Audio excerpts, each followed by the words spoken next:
Hey team, this is Tom. I'm going to be looking through a sealed pool quick, share my initial thoughts with it, maybe build a couple quick down and dirty decks out of them.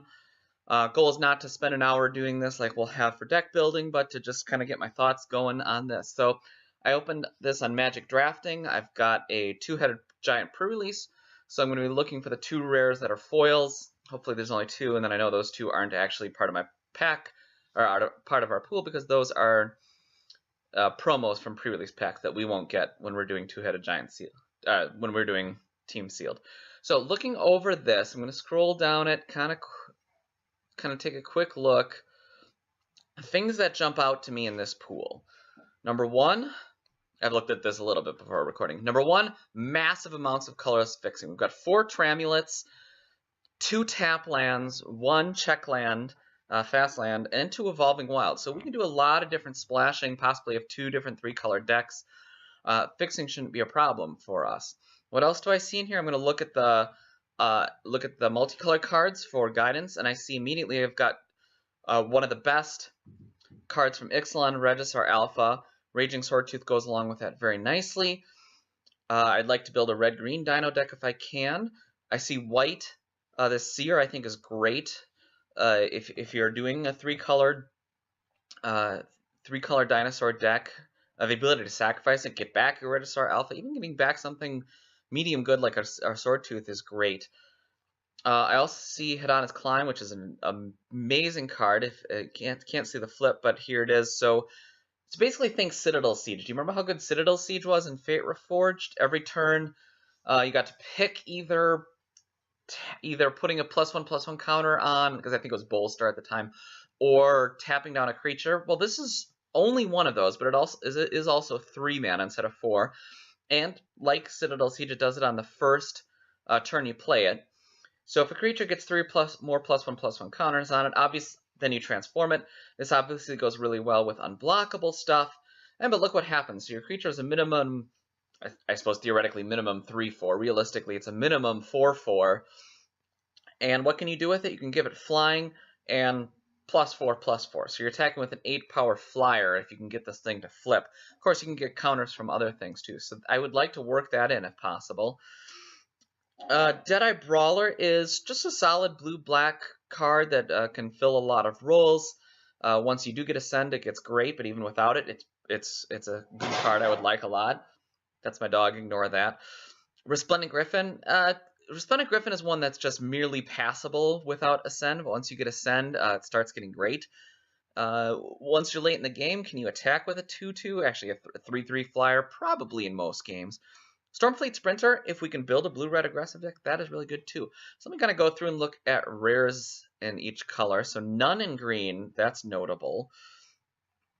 In red, Repeating Barrage is excellent long-term slow value. We all like charging Tuscadon. Notice Lightning Strike is there. Otepec Huntmaster jumps out to me. Holy cow. 2 of those combined with Regisaur Alpha? Wow, yeah, I would love to have that. 2 copies of Bombard is great too. Black. Holy cow, Black has a lot of rares. 1, 2, 3, 4, 5. Deadman's Chest, though, I don't like it. I think it's high variance, but more importantly, it's really slow and conditional to get the value out of it. So you cast Deadman's Chest and expect that you also have to spend another spell killing whatever creature your opponent has. You put an opponent's weakest creature, still probably going to have to spend a spell casting it because they're not going to attack. They're not going to suicide attack with it. It's going to be the last creature they'll chump with, and if they're in chump mode, you're winning anyways. You don't really need this. So you're probably spending 2 cards, and what are you getting? You're killing your opponent's creature, but like I said, it's probably weak, so you can kill it easily. And you get 3 cards, so it's kind of a 3-for-2, kind of a really bad 4-for-2. But remember, you can't use any lands you hit with Deadman's Chest. So on average, out of 3 cards, you're probably really only drawing 2. So at that point, it's really conditional, really slow. Eventually, you'll get a card or 2 out of it. I think it's just too much. I don't like seeing 2 of these here. Direfleet Poisoner. It's very good. It's also not going to be a huge impact. You know, Flash and Death Touch. This is the Ambush Viper of the set. Plus, it gets You can use it on offense as well as defense. That's kind of cool. Mastermind's Acquisition, I think we would all agree, is terrible, unless there's some weird situation where you want to keep something in the sideboard and have it available. I don't know, but I highly doubt it. I think that kind of highly complex play maybe would work later in the format when we would understand the format a lot better. Vraska's Contempt, one of the best removal spells out there. Looking at blue, Crafty Cutpurse. I don't know, if you're going to flash in a blocker, you want it to be bigger than 2/2, so you're probably going to save this until your opponent creates a token, but a lot of decks won't create a token, so then you're just flashing in a 2/2 for 4, which is pretty bad. Honestly, I'd probably want to start in the sideboard, although I could see arguments, like Dowsing Dagger. All right, Dowsing Dagger and Crafty Cutpurse. There's your combo. Primal Tide. Wow, this card is really strong. Among the Elder Dinosaurs, though, it's one of the worst ones in Limited. Just it's a big fatty that protects itself. Does well. Doesn't completely dominate like some of the others do. It's just more hard to deal with. And then looking at white, I noticed these two are my foils, so these don't play. Radiant Destiny, I've seen a lot of different opinions on that. I mean, anthems can always be good, but this isn't a full anthem. If depending on how many creatures of a type you get, it's half of an anthem if you're lucky, maybe 2/3 in a crazy good deck.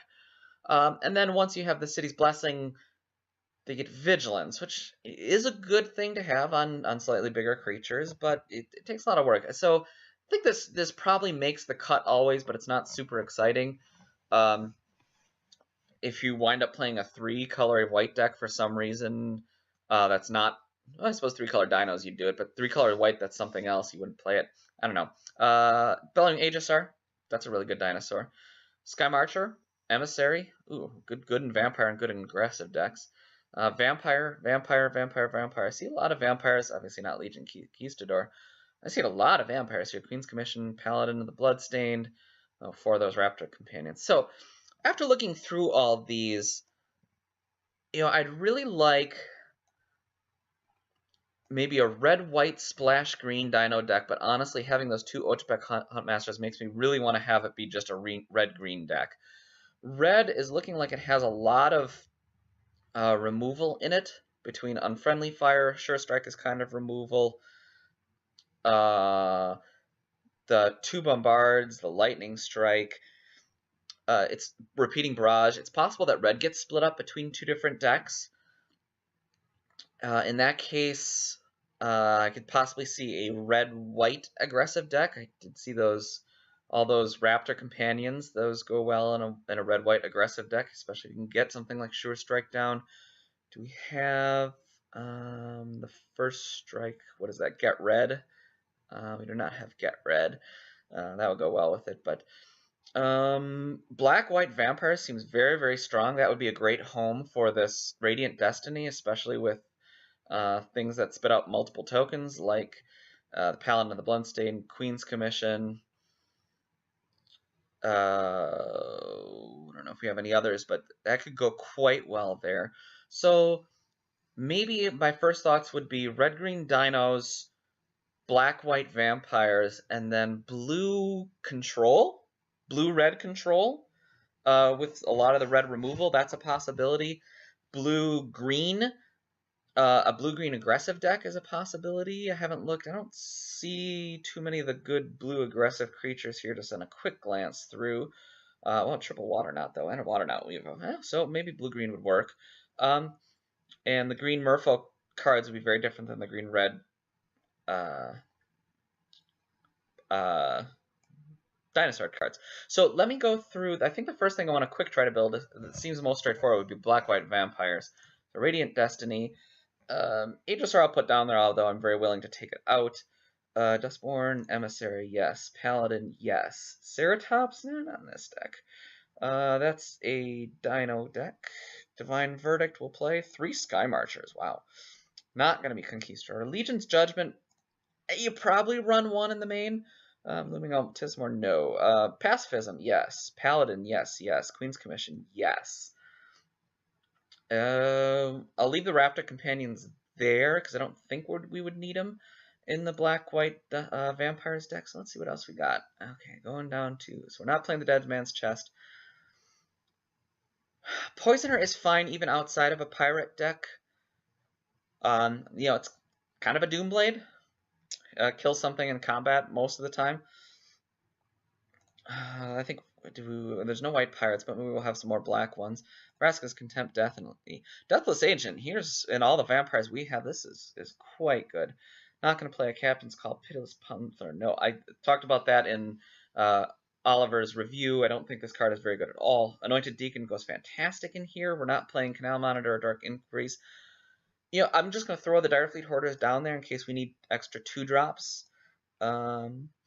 Dusk Legion Zealot. Again, that's one I'm not thrilled with, but I'll throw it down there first and see how it goes. We're not playing Gruesome Fate. We will definitely play Impale. Moment of Craving we will play. Might start the Queen's Bay Soldiers, and now since I'm seeing extra 2-drops, that's less likely I'm going to play the other one. And there we go. So how many we got? So these are rows of 7 cards. So we've got 1, 2, 3, 4. So that's 28 cards. Looking at the distribution here, we can just kind of pull down a little bit across the board on the 2s, 3s, and 4s. So let's take out, what did I like? The Duskfleet Zealot. How many Vampires Matters cards do we have? Well, that's the Radiant Destiny. Well, that's an interesting. So with the Destiny, maybe it's better to run the Vampire over the Pirates. In which case, Direfleet Poisoner is probably still too good. So what if we take out the Direfleet Hoarders and put back in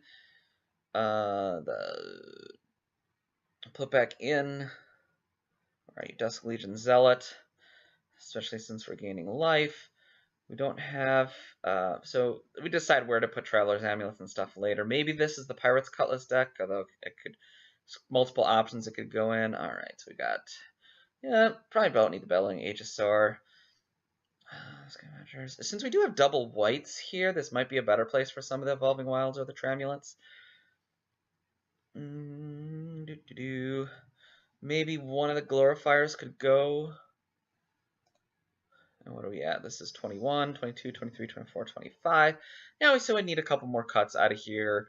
Not exactly sure what they are. Maybe the Legion's Judgment. Maybe one of the Paladins, since it's a 4-drop. Maybe we were a little glutted on 3-drops. Maybe we don't need the Pirate's Cutlass here.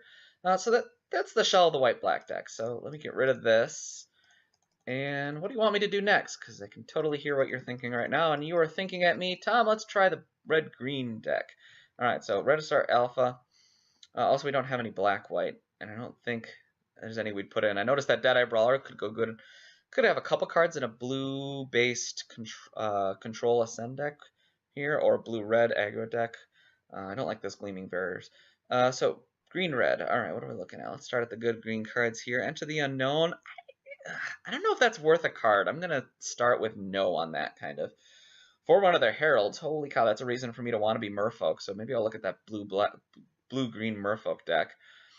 Strength of the Pack. If we're in big dinosaurs, we don't want Strength of the Pack, because we're not going to have a lot of creatures. But if we're going to have big creatures, we want a little bit of ramp. Colossal Dreadmaw. Deep Warrior might go better in the green-blue Merfolk deck. So the question is, do I start with the... Let's start without the Merfolk, the cheap Merfolk, and see how Dinosaurs goes here. And if we actually have enough New Horizons, we would want to go in the Dinosaur deck. Frillback, I don't think we'd play all 4 of those. Spike-tailed Ceratops, hopefully I would not have to play. That's what we got for red. So since if we're not splitting red, if we're going to do a green-blue, we can put all the good removal in. So let me grab all the good removal first. Also, Forerunner of the Empire, 100% gets played if I've got a Regisaur Alpha. Lightning Strike, definitely. Huntmaster, definitely. Swashbuckler? Yeah, no, not so much. I don't know. We'll see. If we need 2-drops, maybe. But with all this removal, I don't think we will. Do I want a 4/4 that creates a token that can... Sure, a treasure that can ramp me 1? Yeah, maybe. I'll put it in for now. I could take it out. Probably don't want tricks so much. This is probably a little bit better than the 4/2s. Maybe not. I'll play a Mutiny, although we might have enough removal in this deck. Yeah, these 3/4s are very mediocre. I'll just put a couple down there if we need them. What do I think about these haste creatures? They're filler here, especially with 2 Odipuk Huntmasters. Now, Tillinolly's Crown is an interesting one. What do we have for Enrage? We didn't have, like, the awesome green-white one. Swaggering Corsair, we're not going to be attacking early, so that's not good. Could play 1 Short Strike. Let me throw a Crown down there. Let me throw 1 of the Horncrest down there. I'm not thrilled with it, but we'll see where we're at here. 21, 22, 23, 24, 25. So 4 cuts here. Probably some 3-drops since we have ramp. We're not going to be playing so many of the 3-drops, so how about we play it over 1 of the Frillbacks, and Grazing Whiptail is strictly better than this guy. Let's take out 1 of those. Now we're down to 23 cards. That looks, honestly, this looks pretty awesome. I like this deck already. We've got probably a little low on 2-drops. What are we running, actually? We've got, I think a lot of our 2-drops are tricks or stuff. So we got Sure Strike, Crown, Strike. So only real 2-drops of the Huntmasters. Maybe we could try to find another 2-drop in the curve here. But, honestly, since we're just removing everything that gets on the board anyway, this looks pretty awesome. I don't think we really need the cheaper green creatures in this. So there is a deck. So let me see if that leaves enough. I don't know how exactly I'm going to do this, but let me see if that leaves enough. I think I can remember which one of those green cards was with this deck. Let's see if that leaves enough down here. So this would be the Pirate's Cutlass deck. Although the Vampires could be too. Willenstrain, hey, there we go, we got it already. Okay, so we'd be playing the Hadana's Climb. We'd be looking everything that can add counters. River Herald's Boom, we can put 2 counters. So theoretically, we could turn 4 flip Hadama with that. Is that what that's called? Hadana's Climb. Turn 4. Turn 2, play a Merfolk. Turn 3, put 1 counter on it with Hadana. Turn 4, put the other 2 on it. And then 1 more. That flips it. I wouldn't be able to activate it that turn, though. Anyway, let's get those on there. Alright, so 3-drop Merfolk, 3-drop Merfolk. This could theoretically be the Splash White. No, never mind. No, that's stupid. Ignore that. Stalker is fine. Deep Root Warrior is good. Blinding Fog, not going to be paid. This is the Strength of the Pack deck. Forerunner of Heralds. Since we want +1/+1 counters, I could see a good argument for playing an Enter the Unknown here. It's not going to be great, but it's passable and it gets a little bit better. Could also play New Horizons in this one, although I don't think we would. And then let's see what we got for blue Merfolk. I don't look very closely at this. Like I said, I don't want the cut price. This is not a 7-drop deck, that's for sure. It is definitely a Chart a Course deck. I'm going to start a couple Curious Obsessions in there, although I'm happy to get rid of them. What do we got here? We've got the Augur. Augur's a great card. Avidep's definitely going there. Augur's a great card. It's less good in actual Merfolks because it's just puts so little power on the board, but it is some card advantage. We are digging for a couple bombs, so yeah, we can see running them. Slippery Scoundrel. Is this... See, this card is so bad without the City's Blessing. And with the City's Blessing, yeah, it's okay. Well, it is good. It's better than a Phantom Warrior. At that point, strictly better once you have it down. So it's good to throw something on. We'll put that in. The Crashing Tide is great in this deck. Let's see. Return target creature. Yeah, we're going to be attacking, and bouncing creatures is great. Bouncing creatures is great. 2/5s are not great. 2/1 flyers are great. Miss Cole Carroll, there we go. I'm talking about that. I like this one. I would play 1 opt. I'm going to pause this for a sec because my family's coming back in.